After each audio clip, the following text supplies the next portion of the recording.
কথা দেওয়া সহজ, কথা রাখা নয়।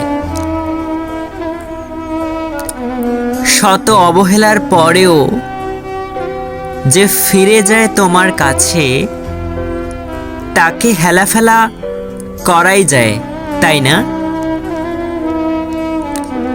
খুব সুখের প্রলোভন ছেড়েও যে তোমার কাছেই আশ্রয় খোঁজে,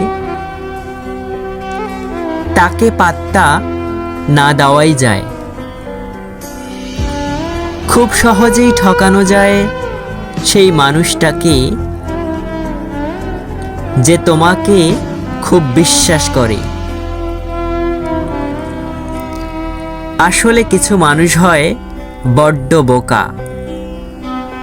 তারা মানুষ চিনতে পারে না, তাই তারা বারবার ঠকে যায় আপনজনদের কাছে আর ভাগ্যের কাছেও।